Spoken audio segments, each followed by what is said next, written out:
Hello and welcome to what will hopefully be the first of many Rosette football videos.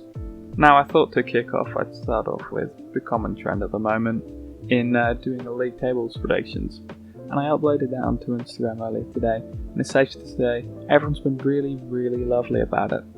Anyway, for those of you who are wondering, what is this guy thinking? He's an idiot.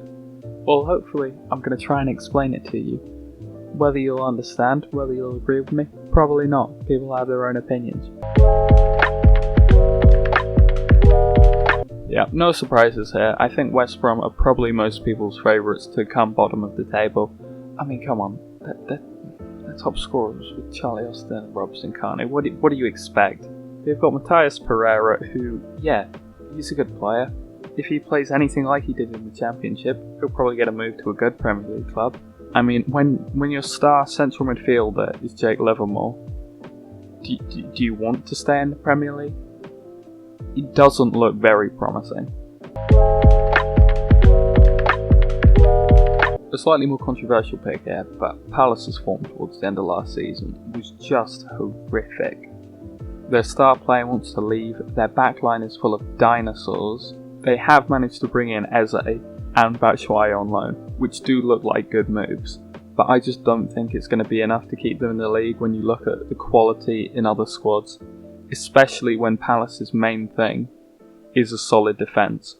With all of their defenders practically over 30, they're just not going to be able to cope with any side that has pace.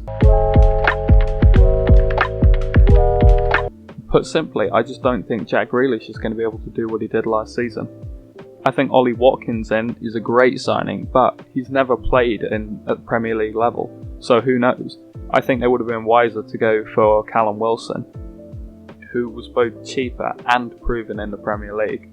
Nyland starting in goal is horrific, considering the only thing the man is known for is dragging the ball into his own net, and although Mings looked solid last season, I don't think the defence is really up to scratch. Now, most Newcastle fans aren't going to like me for this one, but you know what? At least I've got them staying in the league. And I'd say that's the least they deserve after the shit Mike Ashley puts them through.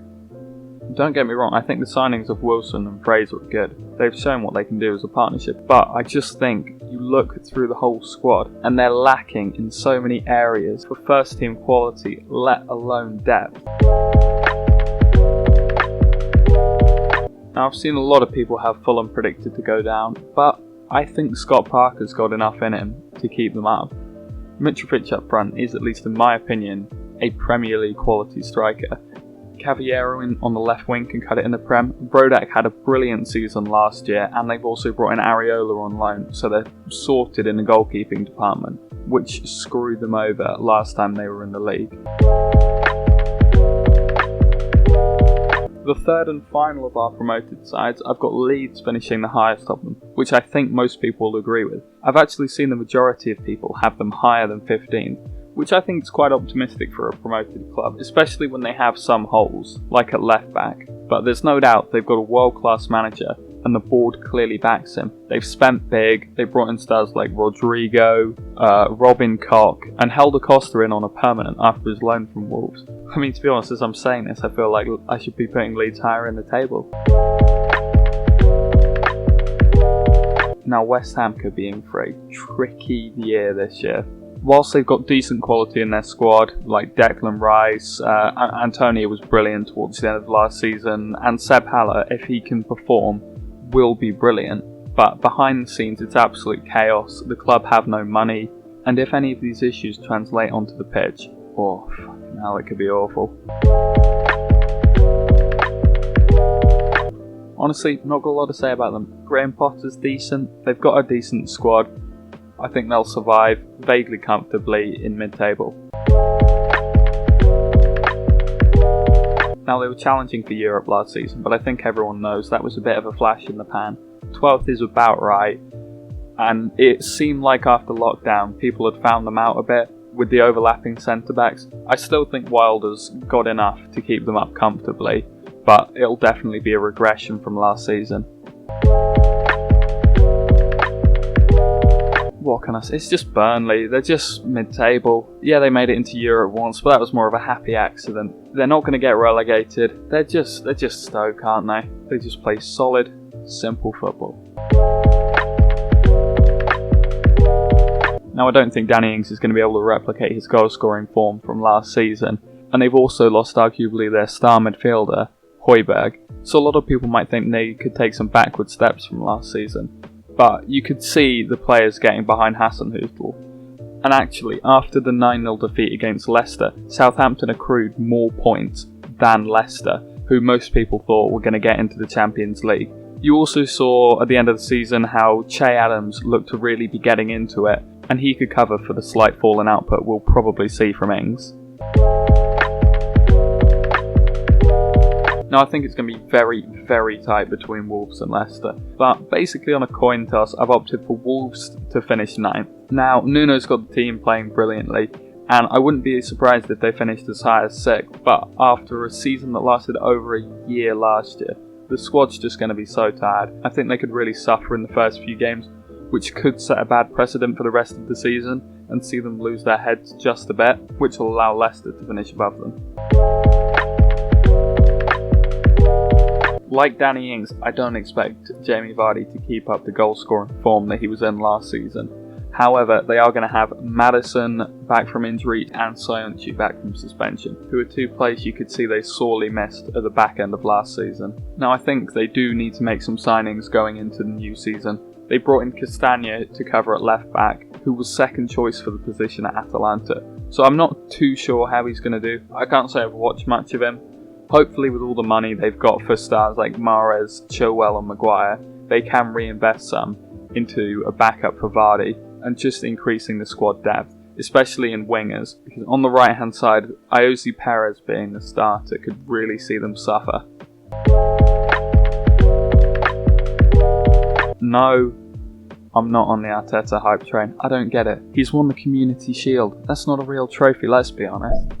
Now, don't get me wrong, the FA Cup's great to win, but I just think Arsenal are so Arsenal. They're always going to crumble at some point in the season. And apart from Aubameyang, yes, they've shored up the defence, but I just don't think they've got. I don't rate them. Even as I'm reading this, I don't know why I've done this. I massively rate Everton's midfield signings. I think James Rodriguez, Doucouré and Allan is a brilliant midfield.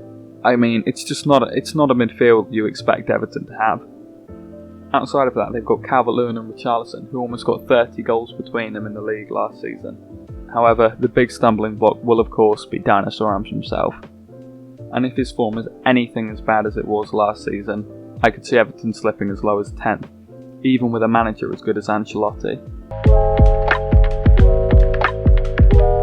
Now, this was probably the pick that got the most backlash.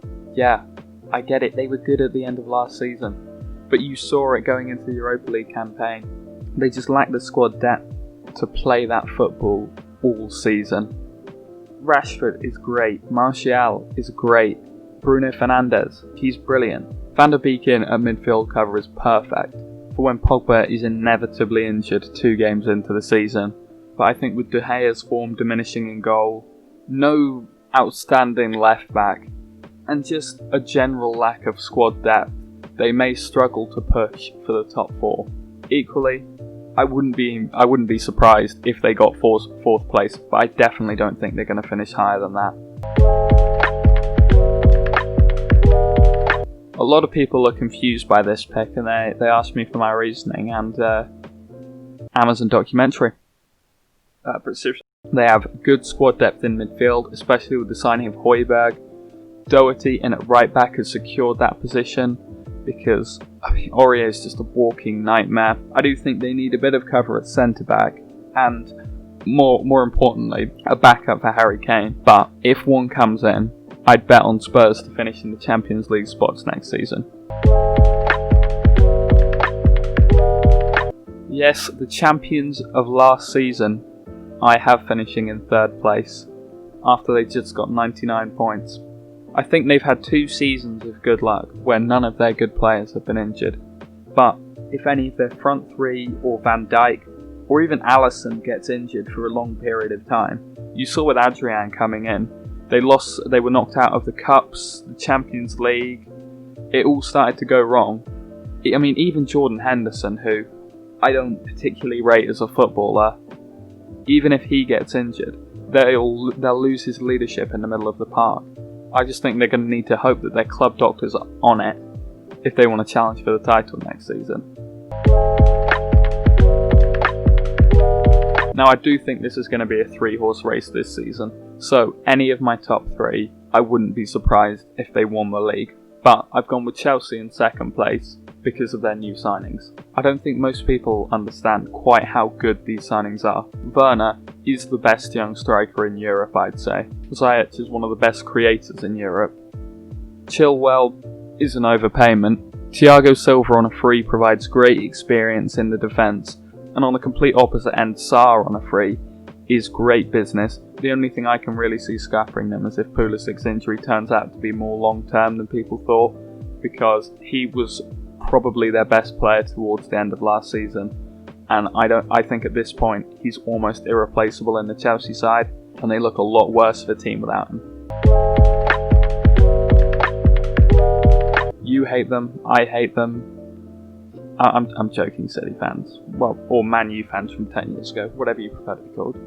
But they have, in my opinion, the best manager in the world, the best midfielder in the world, and probably the best squad depth in the world. I just think with the quality they have in the squad, and with Pep's rotation policy, they've got enough players to carry them through a 38-game season and just smash the league again. Unlike Liverpool, if they get an injury, it's not the end of the world, because Pep structured the squad in such a way that there are almost no stars. And even the main men like Sterling can be replaced by Mahrez or Ferran Torres, who's coming this year. The only question mark, as it was last season, is Laporte's fitness. If he's back to full health, I have no doubt they'll win the league, but a partnership of Nathan Ake and John Stones is not a title-winning defence. So guys, that's it for the predictions.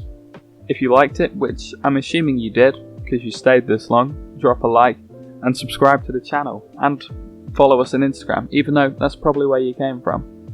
Anyway, I'll see you in a bit.